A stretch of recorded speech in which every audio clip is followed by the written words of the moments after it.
Hi, everybody. Welcome to the Let's Talk TEFL podcast. So I'm Jackie, and joining me is Jennifer. Hey, Jennifer. Hi, Jackie. All right. So I had a little look back at our previous episodes, and we really have not talked about teaching advanced English learners. So by advanced, I mean people that are nearing or kind of pushing for fluency in English. So we have a few just kind of general thoughts about that, and then also some tips and tricks for how to teach these very high level English learners. So the first thought that I had is that teaching very advanced learners can sometimes be more difficult than total beginners. So total beginners, you might teach like the simple past, weather, vocabulary, numbers. You can kind of see like very concrete progress, and you can measure that progress very easily. But higher level learners, it's sometimes even difficult to know what to teach them because they're already quite good at most things. And you have to be quite a skilled teacher in a lot of ways to kind of like actually teach them something, or like kind of to push them from that very high level to the highest of levels. So I found it not that easy No. in a lot of ways. What was your experience like, Jen? No, I probably the most difficult students that I ever had were students who were like the SAT prep students that I taught for many years. I taught SAT prep during the holidays, and some of those students went to really elite prep schools in English-speaking countries the rest of the year. So, I mean, their English was basically fluent, but beyond that, they were getting like the highest level of education, and they would have the most precise, detailed questions of, analyzing why something was correct in a certain situation and not correct in another situation, or, which nearly exactly the same vocabulary word versus another, virtually the same synonym, which one is the perfect one for the situation and all that. So it really does keep you on your toes as a teacher with all of the questions that you will get asked. But also, yes, as Jackie said, doing the needs assessment and, pushing them to continue to improve rather than to just maintain their already high level of English. Yeah, I think you just mentioned a needs analysis, which is key in this situation. Because it's like if someone is that high level of English, chances are they're not in your class just to improve their general English skills. They're already like very proficient English users. So it's not like they say, oh, I just want to get a little bit better at speaking, or like, I just want to be able to write a little bit better. If they're already like, 99% good at those things, if I'm measuring 100% as a native English speaker, if they're at 98% of that, or 99% of that, or even 95% of that, they're not in your class just to learn general English in most cases. They're usually in your class for a very specific need. So, for example, they have to get a certain score on the IELTS speaking exam to immigrate to Canada, or they are a doctor and want to learn to communicate better with their patients in English, or they want to pass some like airline English test or something like that. So, 100% do a needs analysis and focus your lessons on that. And that's kind of a good key to success, because just because someone is good at general English, it may not mean they know the strategies to pass or to get the highest scores on, say, like the IELTS speaking exam. They wouldn't know that unless they studied a lot on their own or they had a teacher like you who could teach them. So needs analysis is key in these situations. Yeah, and this is often where you'll come into the English for specific purposes. So, I once taught a postdoc zoology student. Well, she was a student, but she had just gotten a research position at a university in an English-speaking country. And so that was what she wanted to focus on, was like the language that she would need to use in the lab doing her research. Yeah, general English As much, textbook, like four yeah. corners, a world link is not going to cut it for You that. know, I For think sure. I put at least as much effort into those classes as she did.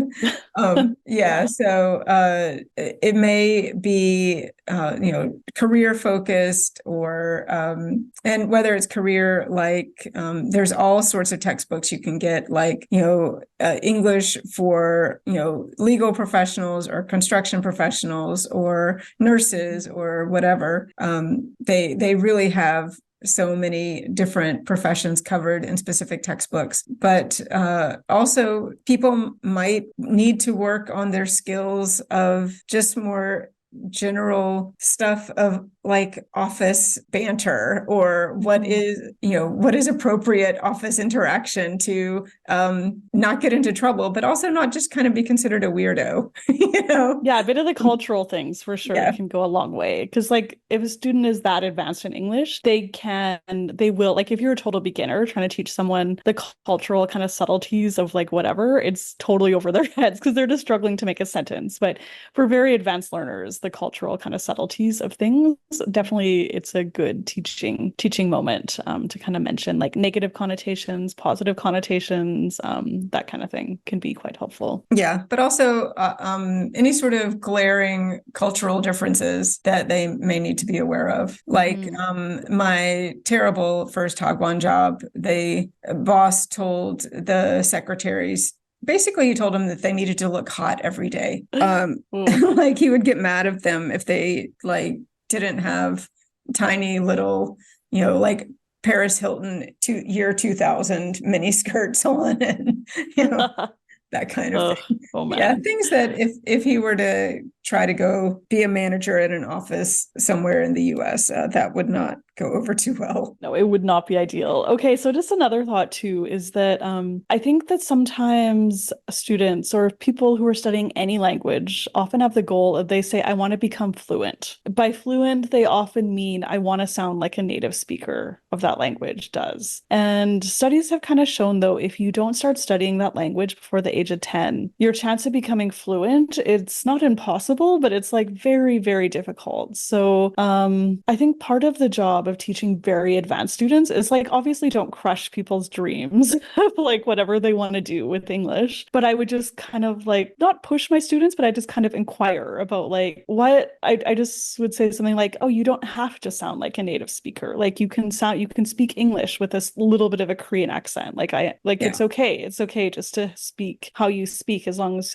people can understand you easily and you speak grammatically correct sentences and use good vocabulary choices. I just said like that's probably good. Like you don't have to sound like a native speaker. So I didn't want to lower people's expectations too much, but I would also just try to be kind of realistic and just say, you know what, it's actually so difficult to become fluent. If you haven't started, like if you weren't really fluent before the age of 10, it's not easy, really not easy. No, and you know what, Arnold Schwarzenegger has done just fine. But also he is, I'm pretty sure has a university degree from the US. He's been in the US for like 50 years and he still talks like Arnold Schwarzenegger. But he's done just fine. And he's done all right for himself. I don't think you need to worry about him. But my point is that you can have a fluent level of English, but if you haven't had vocal coaching, you may never have a native accent if you didn't start learning English at a very young age. And that's okay. And and if you don't feel it's okay, or your student doesn't feel it's okay, then vocal coaching does exist. They can go to someone who can help them. That's one of the things that my mother specialized in. My mother is an ESL teacher, if anyone didn't know. She teaches in the US. And at her school, she teaches like the citizenship test and those sorts of things. But privately, she does accent training for professionals, mainly professors who need to improve their accent just because their accents are so strong that their students can't understand them very well. Jen, we should have her on the podcast to talk about that. Oh, no, we should not. Okay, just joking. Okay, never mind. Forget that.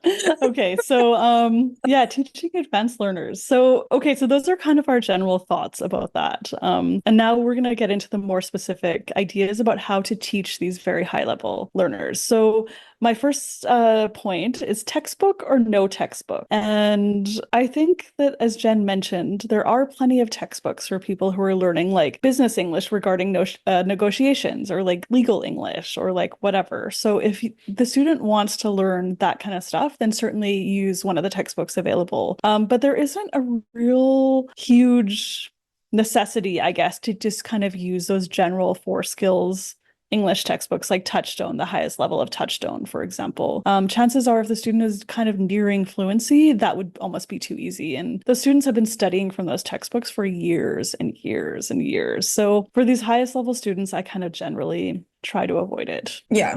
No, I completely agree. Unless they have some English for specific purpose thing, like they want to get their nursing license transferred from their home country to their new country, or, you know, they want to immigrate to, you know, Australia and become a nurse in Australia, whatever. In that case, then yes, a textbook is going to be probably the most sensible thing.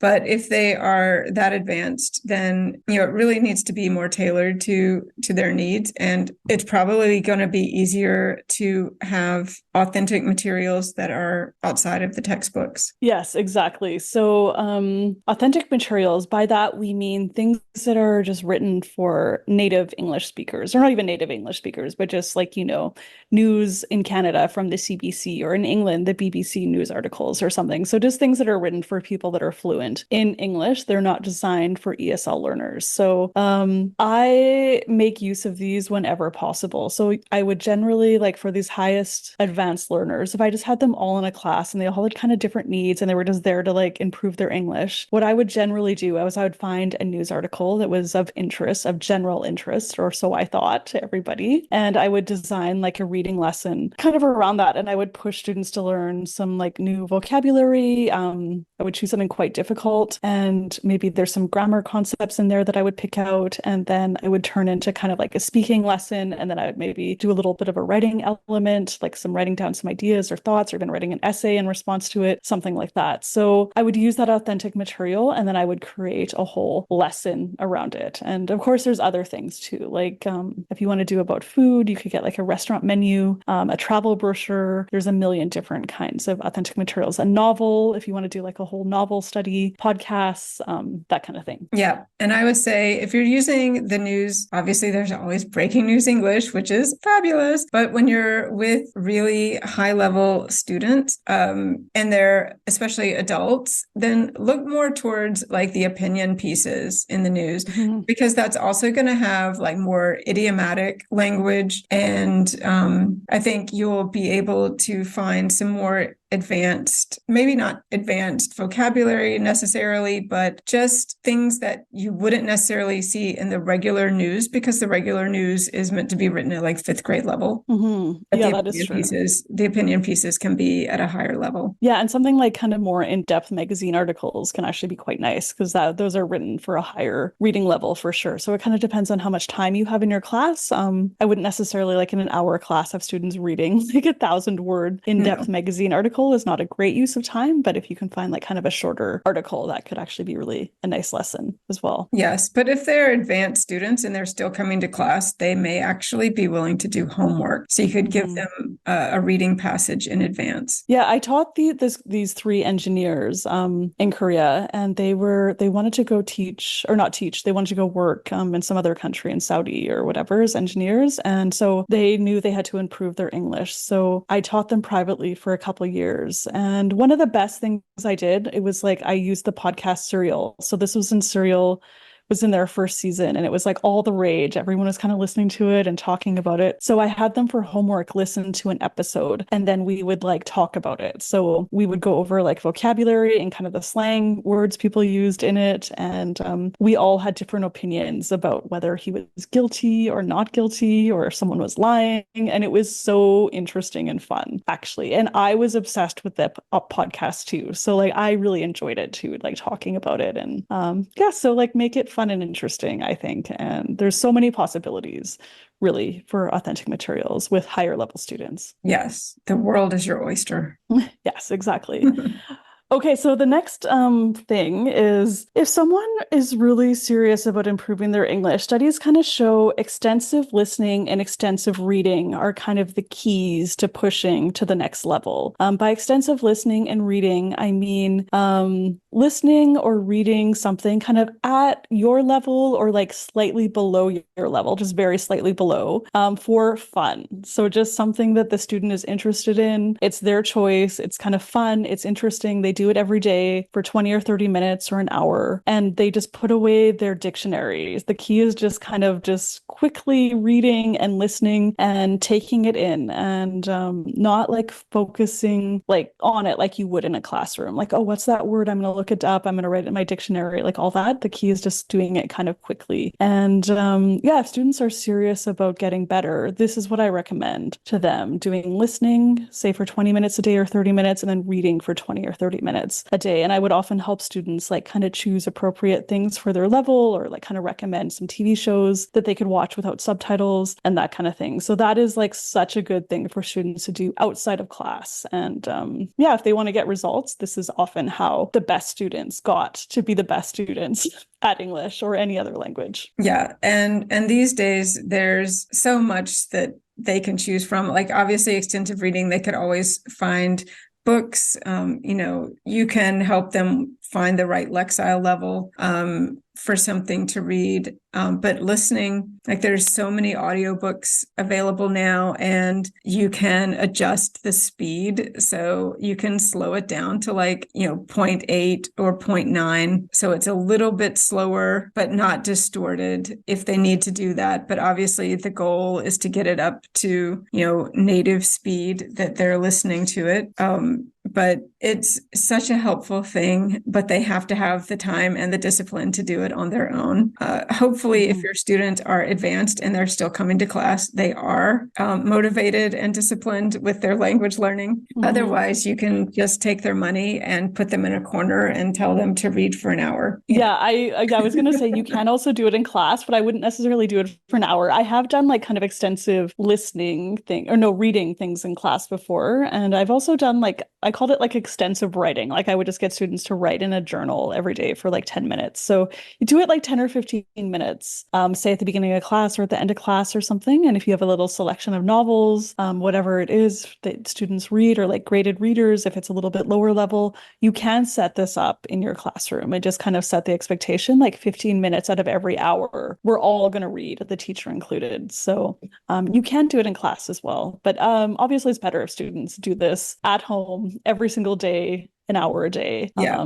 So students like ask me, how can I improve my English? And if they're motivated and serious, this is always what I tell them. And those students that take my advice, I think they actually do get better at English. Yeah. And with the reading, they need to read it like they would read in their own language. Like when you're reading a book, you may not understand every single word that you see, but you're unlikely to freak out and grab a dictionary and be like, I can't read another word until I look up this meaning. Like that's when they need to put into practice the strategies that you've been teaching them, how to get the context clues and, look at the rest of the page for, in a general sense, and just get the meaning without having to focus on the literal knowledge of every single word that's on the page. As long as they're getting the overall message, they've done it. Yes, that's what I tell my students too. And in classes with advanced students, I try to get them out of this anyway, just like in general lessons. If we're doing a little reading thing or something, like I just tell students sometimes, okay, put your dictionary away, or like put your phone away. We're not looking up words. Just like if you don't know it, I sometimes make them practice, just like trying to figure it out from the context, or like skip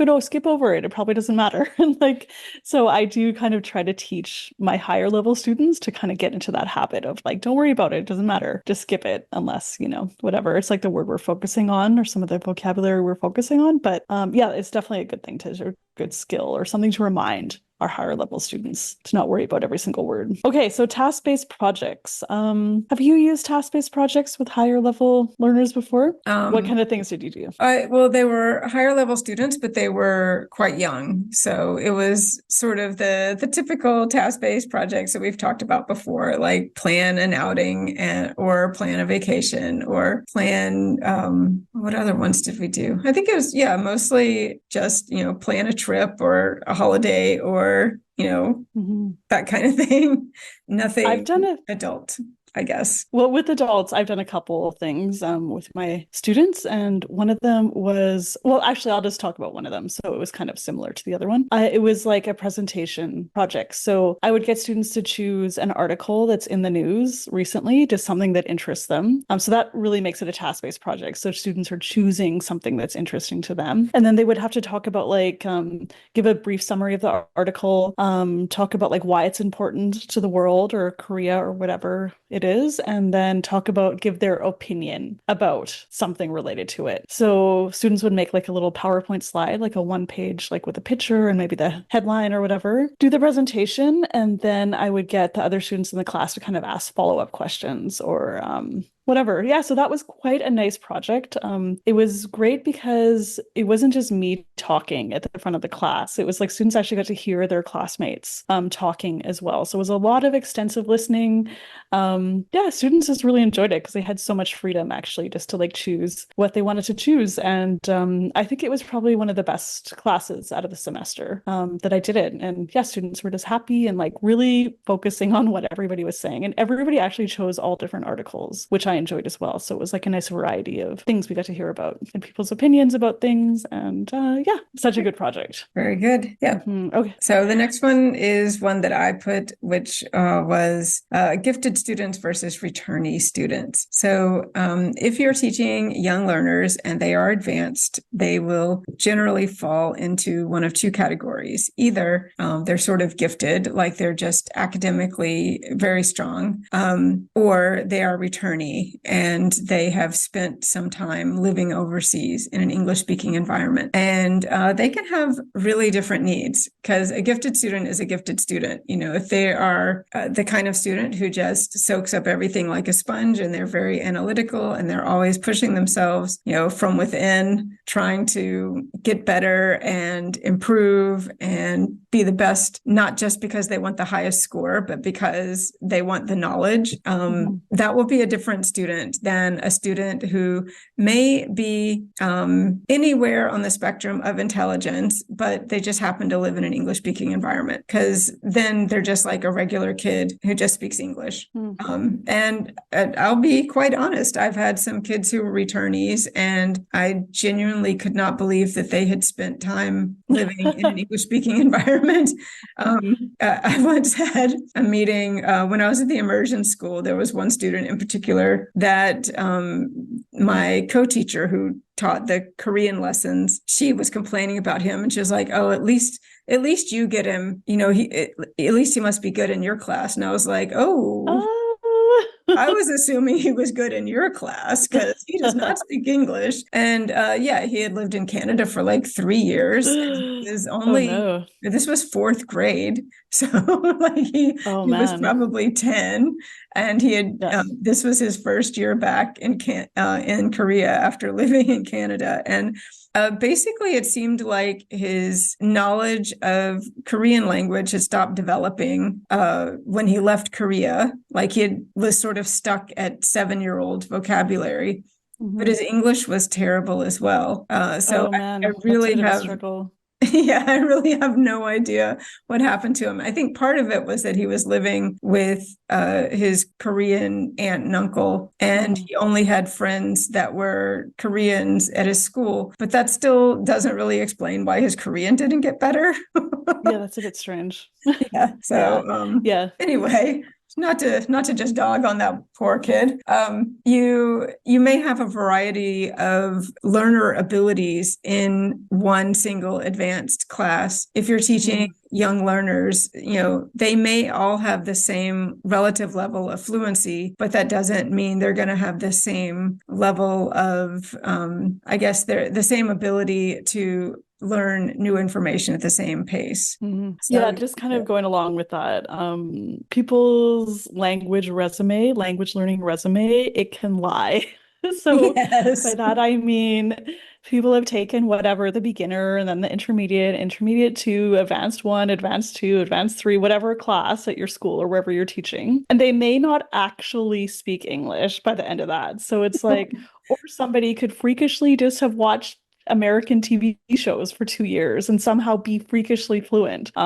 So it's like resumes lie. It's impossible to predict based on like, oh, you took all these classes and you did this. Like you're going to be great at English. That's not always the case. So kind of just be open-minded and just see where people are actually at. I think there can be a big variety in your class for sure, Yeah. even though Yeah. they're all advanced under the advanced umbrella. Yes. And where they're at now, they're going to continue to advance at their own pace.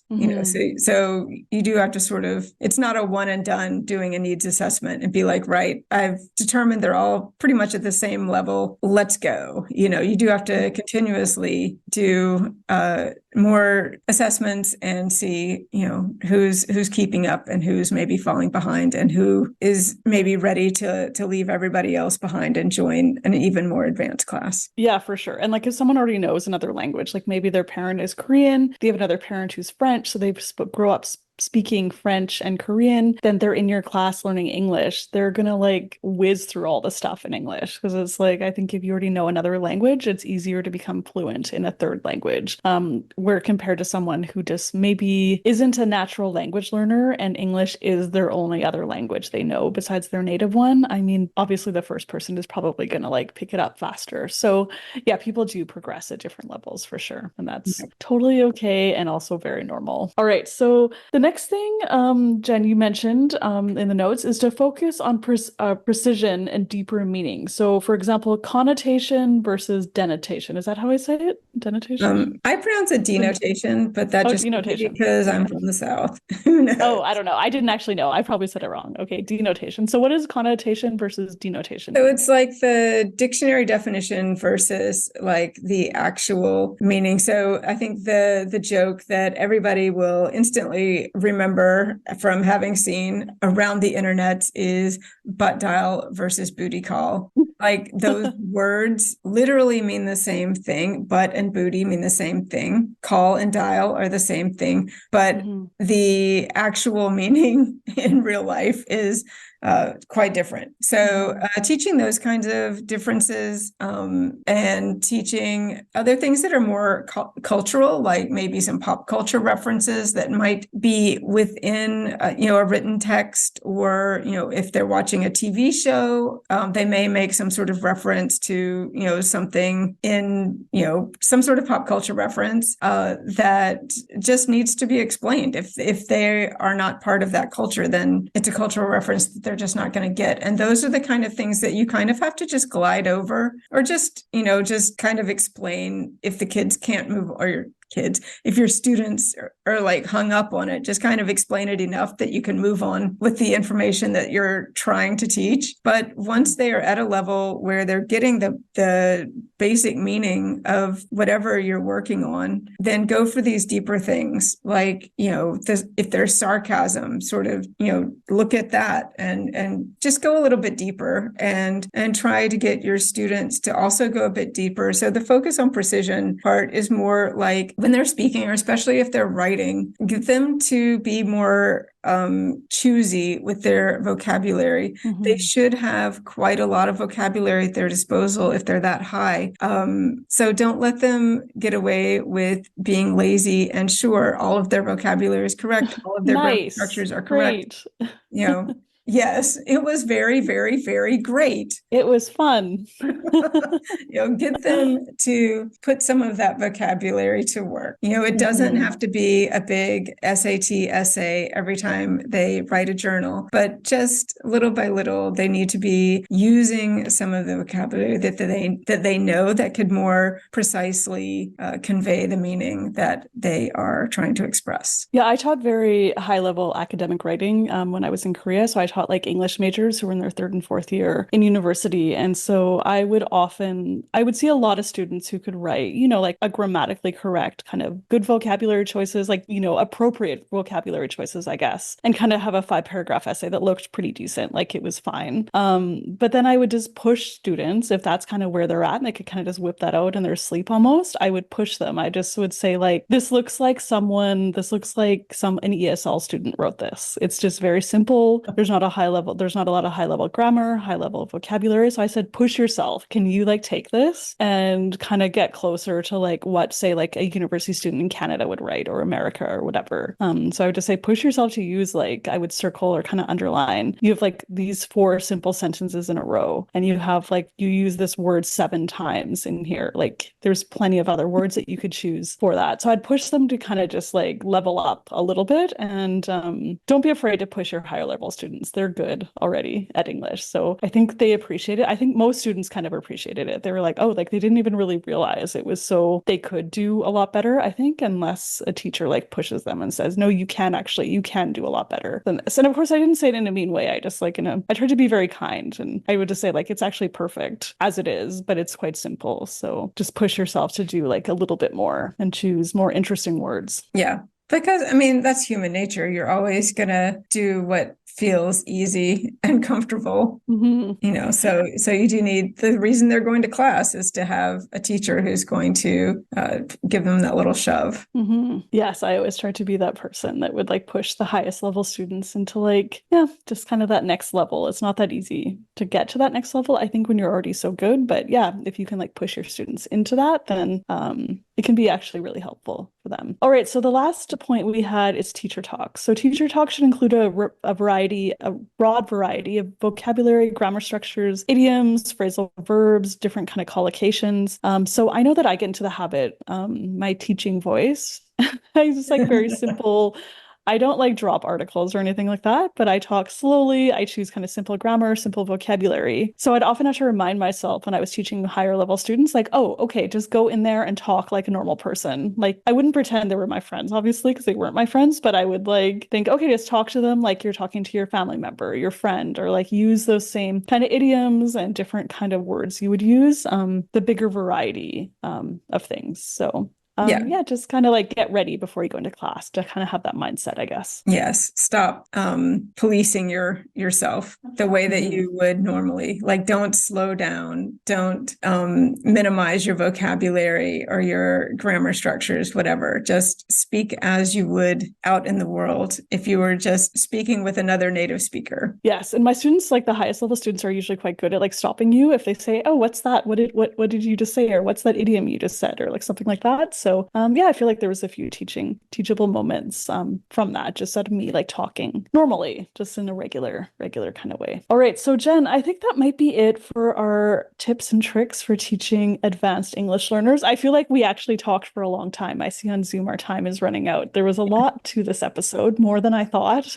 Yeah. There would be actually, but that's good. So if you want to see all the other episodes and all the things, all the notes, please go to eslactivity.org/podcast. And then you can also see a bunch of different activities. And I'll put a link to some more. I have an article about teaching advanced English learners. So I'll put the link in the notes as well. And please be sure to check out this podcast wherever you listen to it and leave us a review. We would really appreciate it and would find that so helpful. So, well, I mean, yeah, please would really that. appreciate like a 4 or 5 star review. Would really appreciate like a 1 or a 2 star review. Don't leave that review. I feel like very few people would make it to the end of like, what is this, like a 35-minute episode and then leave a 1-star review. I feel like that would be weird to me. So I hope that's not you. I feel like the people that don't like it, they would listen for 2 minutes and then leave a 1-star review. But anyway, I hope that's not you. Leave us a good review, please. Please. All right. Yes, thank you.